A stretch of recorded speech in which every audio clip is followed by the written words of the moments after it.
Welcome to Business with Beers, a podcast for business owners who want to scale their business to massively grow their income and contribution by investing in people, process, and technology. I am your host, Brian Beers. This week, we've got a fantastic show with Jordan Moorhead. He is a real estate agent, entrepreneur, and investor currently living in Austin, Texas. In this episode, Jordan shares his story about building a personal fitness business from the ground up and then selling it and transitioning over into real estate. He talks about his, quote, boring wealth creation strategy of making good money, living frugally, house hacking to build his wealth.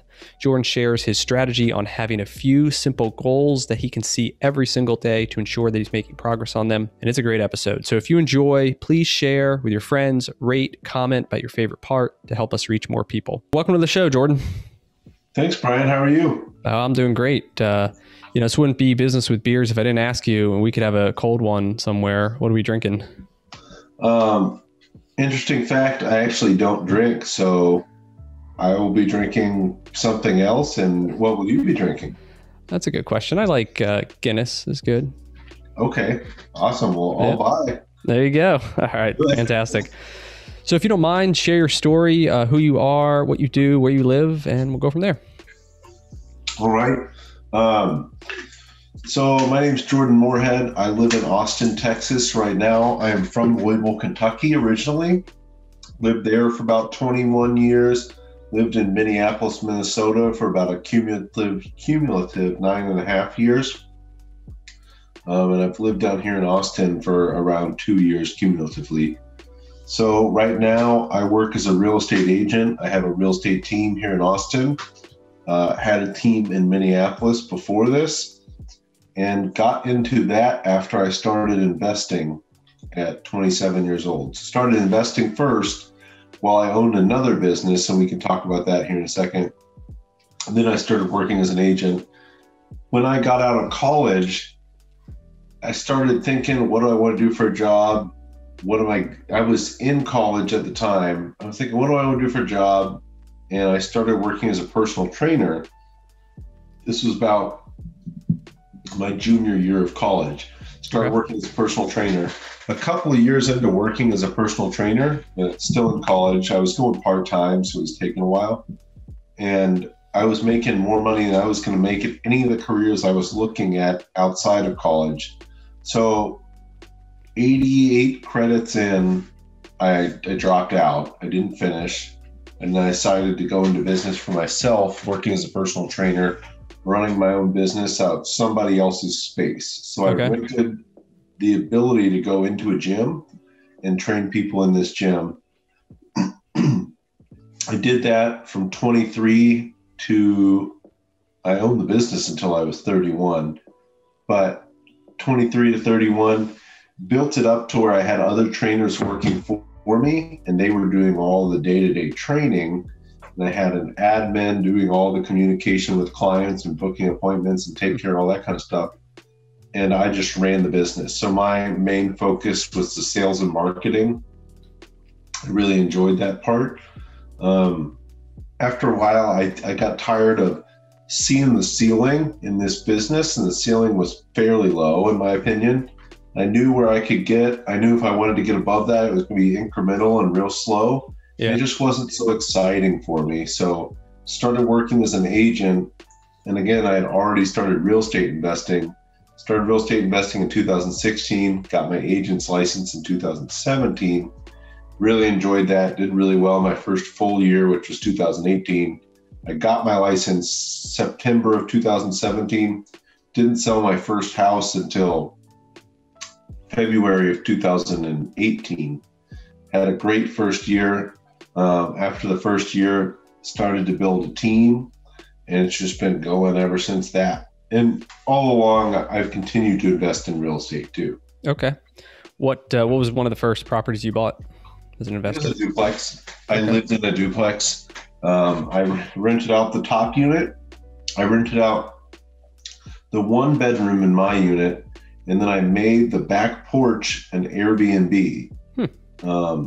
In Minneapolis, it's hard to Airbnb your porch if it's not insulated. Okay. So what I did to make it a little warmer in there was put a wall like a baseboard electric heater in there that you could crank up. It was a big one.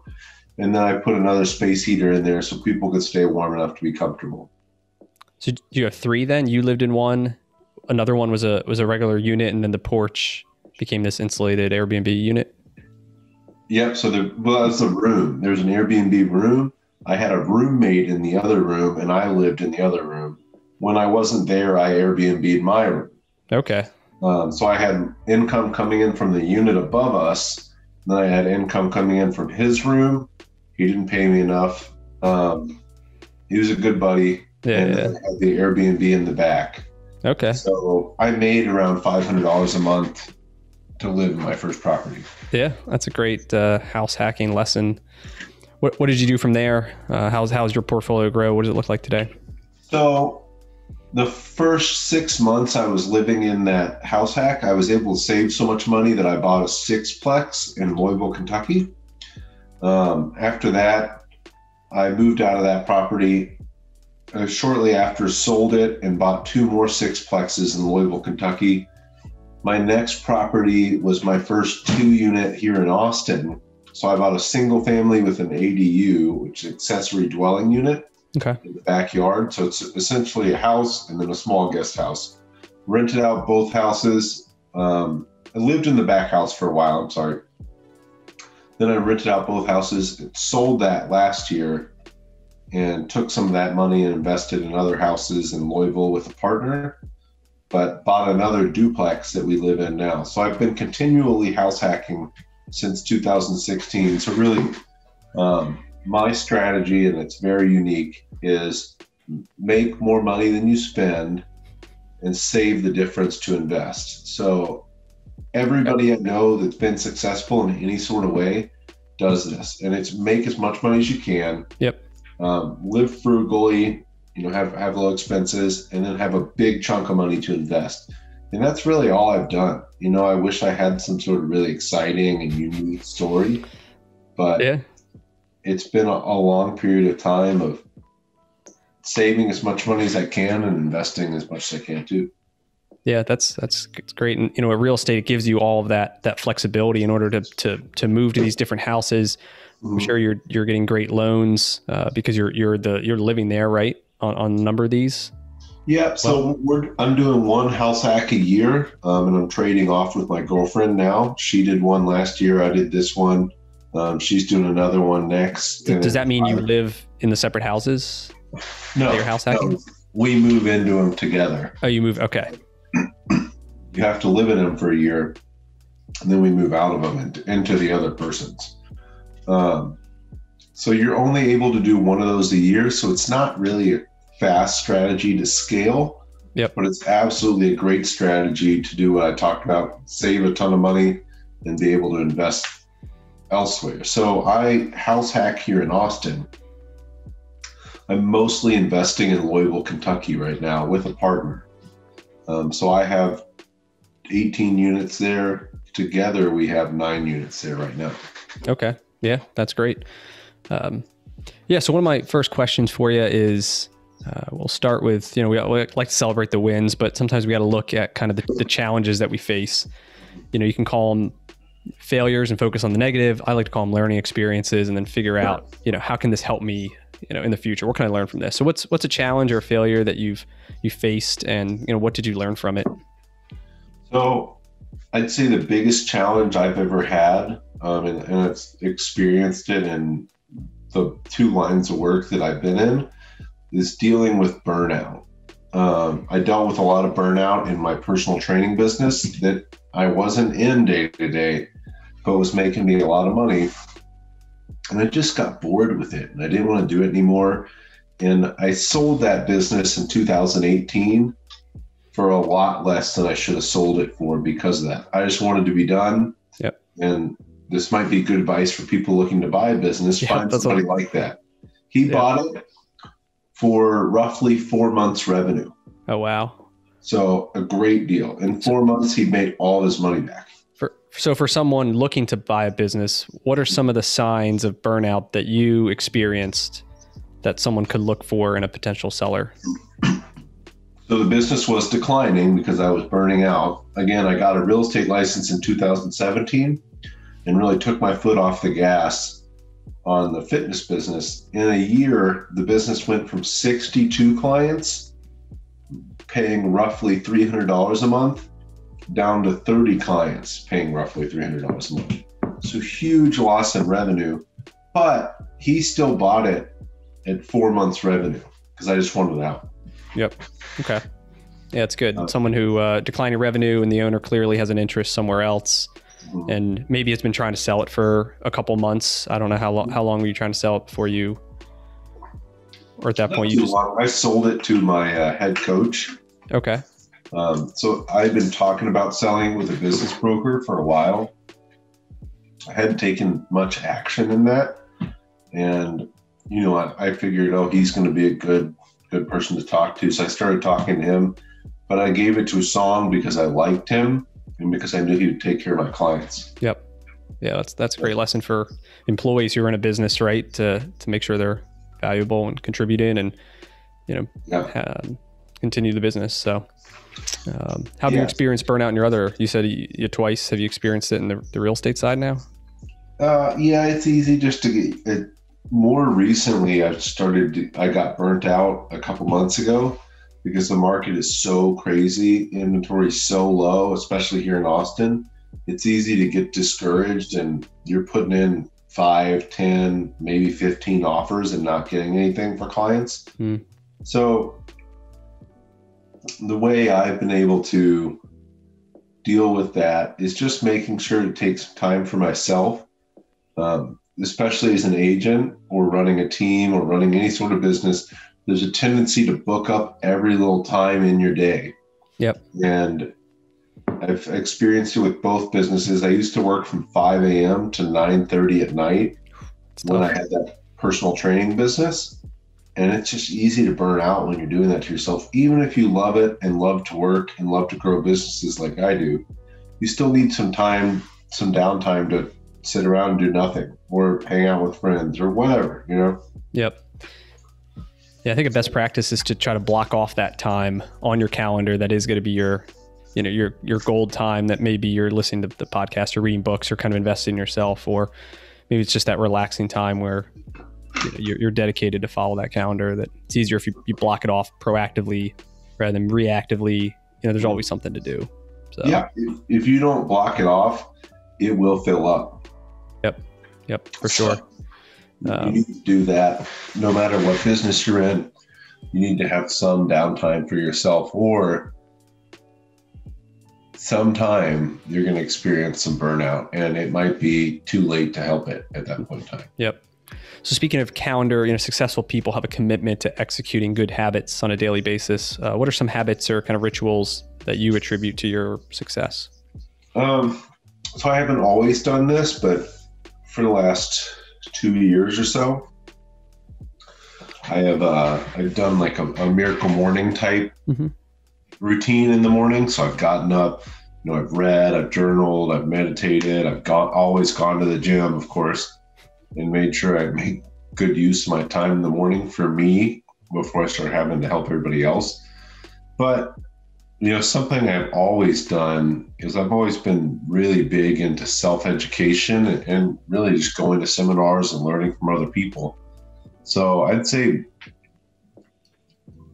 over and over and over, you hear that successful people read a lot. And I think really the lesson is successful people are just always learning. They're always trying to learn something new. If I'm not learning something new every day, I'm not happy. Yep. So just always learning has been the key to growing for a long period of time. 100% concur now. And what are you learning recently? What's been on your mind or interest or bookshelf? A lot. So stuff that I've been doing recently is I'm working on starting a property management company here in Texas in the Austin area. So that's been taking up a lot of my time. I've gotten real big into biographies recently of successful people. So I'm reading Richard Branson's biography now. I'm listening to Henry Ford's biography in the morning. I just listened to Jack Ma's. I wasn't a huge fan of that. It was really quick. Um, Arnold Schwarzenegger's recently was really good. Read by him too, which makes it even better. Yeah, that's awesome. So, have you checked out the Sam Walton's book for Walmart? Yep, I listened to that recently too. Awesome. Yep. Yeah, it's a good one. That's one of my favorites. Yeah, it's long. Really Yeah. long, but an impressive story of building it from the ground up. And so cool. So the next question is on goal setting. Having clarity in your goals is critical for being able to accomplish a lot. What are your top 2 goals right now you're trying to achieve?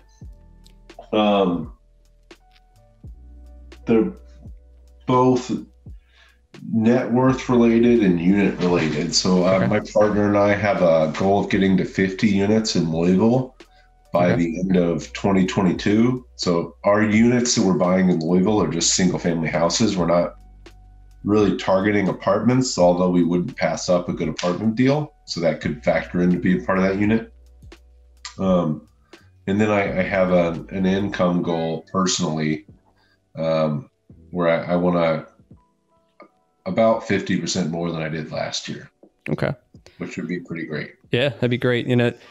One of my questions too is kind of, what's your philosophy around setting goals? Some people take the Grant Cardone, 10x, this huge goal, and then you got to take huge action. Other people look, incrementally kind of better, that are achievable, and they can get these small wins. Do you have a philosophy around what side of the coin you're on?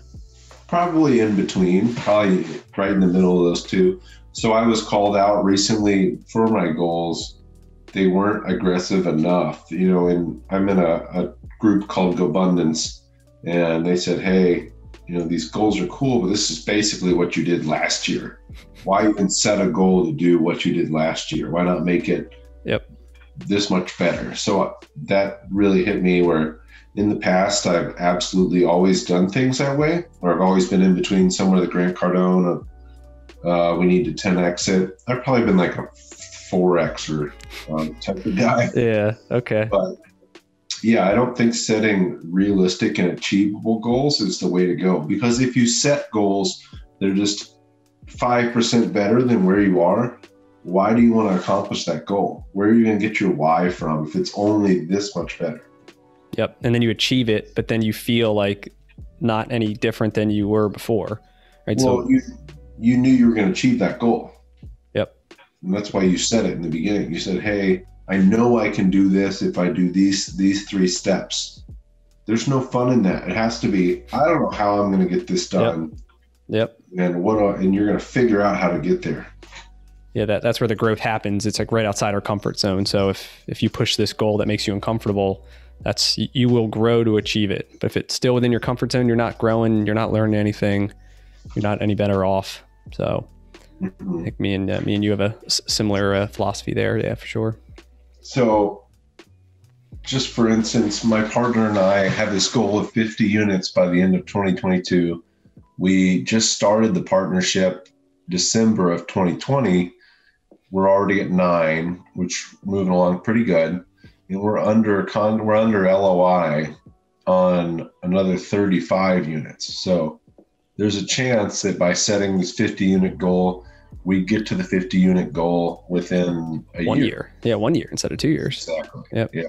For sure. How do you go about tracking your progress on your goals, making sure you're always looking at, hey, what's the next step? What's the next step? How do you keep moving them along? Get your whiteboard. See that whiteboard? Yep. Perfect. Yeah. Just so I can see it every day. That's always been important to me.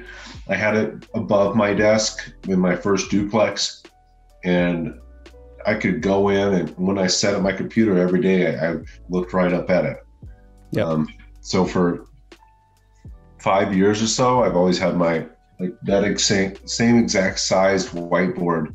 Actually, I think it was that same whiteboard. So all the magic happens on that whiteboard there. Yeah, you have to see it every day. You have to be reminded of it every day. If it's just somewhere in the back of your mind, it's hard to pay attention to it. Yep. Or if you write it down on a piece of paper and stick it in your desk drawer, you're not going to think about it. But if you're reading and thinking about it every day, then you start to see opportunities that maybe you didn't see before that now fit into achieving these goals. So, yeah. And I'm real big on only setting a few goals, so if you've got I know everybody's different on this, but if you've got 15 different goals, it's hard to pay attention to one. Yep, it is. Yeah, your focus is then diluted and versus being strong on one or two items. And then obviously you have sub goals and sub tasks you got to do to keep moving along, but kind of have that big thing in front of your head is key. Yeah, it works for me. I just don't have a whole lot of attention, and I need to have a focus on one thing. Yep. How many people are on your team? And he's Keller Williams, right? Yeah, just two of us now, and we're looking for more agents to join the team. I'm very specific on the agents I let join the team. I give them a lot of leads, but most of the people we work with are house hackers and investors, and I need agents that are joining our team to also be house hackers or investors. I just don't want somebody, I'm a great agent. Like, I don't care if you're such a good agent, because I can teach you how to do that. I can't teach you how to be a house hacker or an investor. Okay. All right. So your target client is a house hacker / investor. That's what you're primarily focused on, or? Yeah, our target client is investment focused. Maybe they're not buying a house to invest in right now, but they're looking at it 2 years down the road of what are we going to do with this house and how's it going to help us get closer to our goals. Maybe they are house hacking it. Maybe they're just saying, hey, I'm going to buy it. I'm going to improve it. I'm going to sell it and use that money in 2 years to help us invest more. Okay. All right. So what does your culture look like in the organization if someone were to join your team? So I've grown a good team before. A lot of it's just, shadowing us, hanging out with us. But I really want, I had an agent join the team. He was a server the year before, and I think he made around 40 grand. The first year on the team, he made over 100 grand. Oh, wow. I really like helping people develop their own personal finance and make a lot of money. It's not just about us. It's about how can I help them get to their goals too. Yep. So then do you teach them some of the stuff we talked about, goal setting and how to, understanding their commissions and how many leads they need to close, close rates and all that? Yeah. Miracle morning type stuff too for everybody. I think I don't push that on anybody, but I introduce everybody to Miracle Morning and say, hey, this worked for me. Here's why, here's the habits and here's the daily tasks I take to be in a good state all the time. Okay, sure. So I really like what Tony Robbins talks about with state. He's real big on, you got to be in the peak state all the time. Yep. Yeah, for sure. So then if you can teach him that stuff, can't you then teach him how to house hack and the benefits of investing? And you said you couldn't teach him that, but couldn't you? Well, yeah, of course you can over a long period of time. But I don't need to be able to sit around and teach that all day. I want to teach you how to be a great agent. I want you already to have the ideas of, hey, this is why I'm pursuing financial freedom. This is why I'm house hacking. It's just hard to relate to somebody else that's looking to do that if you're not. And with our business, if you can't get in and start making sales right away, you might not get paid for 6 to 12 months. And that gets to be hard. Yeah, especially in these with so competitive these days, right? With, like you said, the inventory's low, demand's high. Maybe talk about Austin for a minute. I hear that's a booming city. I see all your posts with Tesla and all these big companies moving, right? Tesla's building their next factory here. It's unknown what they're doing with all the land around this factory, but there's rumors that SpaceX and then some sort of expansion for Tesla may happen. Apple is building $1 billion campus here. Samsung is now talking about, we're one of their 3 options for their next $17 billion manufacturing plant. Oracle just moved their headquarters here. Facebook's looking for 1 million square feet of office in Austin. Google's building their second humongous tower in Austin downtown. Really anybody who's anybody in the tech world has a presence in Austin and is expanding it. So it's wild here. And what's their reason? Is they don't want to be in California anymore, but they want similar weather and it's, obviously employer friendly state. I would say the reasons for most employers in moving here, corporate tax rates lower. It's a business friendly state. They're essentially giving all their employees raises by moving in here. So you can pay somebody the same thing and they get a much larger check each month because they're not paying state income tax.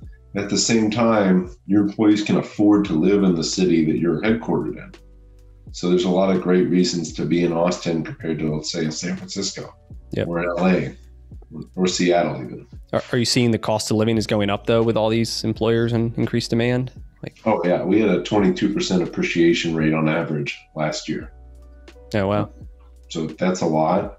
That's a lot due to people moving here, but people have been moving to the Austin area for 20 years. The Silicon Hills or the tech boom started here in the 90s or so. A lot of people don't know this. In 94, Austin just passed the 500,000 mark for population. Since 94, it's grown about by 400%. So in 2021 here, the Austin MSA is over 2 million people. Oh, wow. That's crazy in less than 30 years. It's expected to double again in the next 20 years. Oh, wow. Yeah. Yeah, well, good market to be in the housing business. Everyone needs a place to live. So. Yeah. The hard part, of course, if you're a buyer right now and a buyer's agent, is finding places for people to live. Absolutely, they're out there. You need to be a little creative in how you're looking for places right now. If you're looking in the same spot that everybody's looking in and you want that nice single family house with the yard, you're going to pay a lot more than it's listed at. Okay. If you're a builder, come to Austin. We need more houses built. Yeah. So what's next for you? We talked a lot about your journey. Probably continue building the team, get to 50 by the end of the year. What else? So we're going to get to 50 properties here in the next year and a half or so. I'm going to continue to build the team here in Austin. I've got great help right now. Want to help more people, want to help people buy houses, want to help people grow careers. I'm going to be starting a property management company here in the next 6 to 9 months. I want to help somebody build a great career there too. So what my setup will be there is it'll be a profit share where the person running it's going to get a salary, but also get a large portion of the profits. Okay. And I'm going to make sure to funnel a lot of business into that business and grow that really big. So you're the visionary and you need the integrator to kind of run the operations and integrate all the functions. Yeah, I can't do everything, unfortunately. I could run a property management business, but I couldn't also run a sales team at the same time. Yep. Yeah, it seems like they would pair well together with your business and getting leads. And what's the biggest challenge you think that business will face? Your property management. Finding people is just the biggest challenge we face in everything. So finding agents, finding property managers, finding maintenance guys, help, and so on and so forth. Okay, good. Well, that'll be your focus then, right? Is the strategies around hiring and then obviously retaining once you have them. That's always been my biggest pain point is hiring and retention after. So I went through a lot of trainers at the training business, and you want to give everybody the world, but there's obviously a ceiling on what you can pay people and stay profitable. That's why I really like this profit share model that I'm trying to implement with the property management business. Then also with buyer's agents, the ceiling is essentially unlimited. Mm-hmm. How much do you want? Yeah, sure. Any tips you've learned over the years of how to improve that retention, maybe non-monetary incentives? My motto with employees has always been, if they mess up the first time, it's my fault because I didn't train them it right. So I'm never hard on people. I'm never, of course, never mean to people. I don't think anybody ever wants to be mean to people, but they just end up that way because they don't view things. They just say, oh, you messed up. You need to turn around and look at yourself. If they messed up, what did you not teach them? Because it's probably what happened. So I always try to make it a team-based atmosphere. I always try to kind of have an open door and be reasonable with people so people don't ever feel like they're being put down or they're not doing something right, or they can come to me for help. Okay, great. Any book recommendations that you hadn't mentioned already? I know we mentioned a few, but one you think that listeners should definitely check out? One I'm reading right now is really good. It's called Catching Knives by Jake Harris. Really enjoying this book. And then the poster I have on the wall behind me, The Millionaire Real Estate Investor, always a great book. Okay, great. Could you give a short summary about what Catching Knives is about?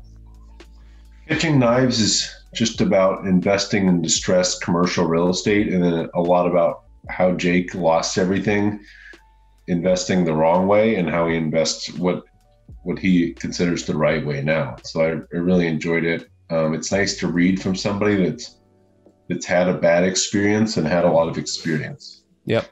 Yeah. So that's the look at it as a learning experience, not as a failure, and not have this negative mindset, but find the positive and move forward and correct. So yeah, that's I got that book as well. I just started it, so I'm looking forward to it. Good stuff. So where can listeners connect and learn more about you? Maybe somebody who actually could be that PM partner for you. How can they? I would say Instagram's the best way to connect with me. You send me a direct message on Instagram. I don't believe there's any filters on Instagram, where on Facebook it goes to like a junk box. Also, if you want to email me, it's jordan.moorhead@kw.com. I do my best to answer email within a day, so shoot me an email. I'll get to it. Okay, great. Yeah, we'll link all those up in the show notes. So thanks again for coming on and sharing your story. Lots of good tips here, and I think some good action plans people could take away. All right. Thanks for having me, Brian. I appreciate it. All right. Thanks, Jordan.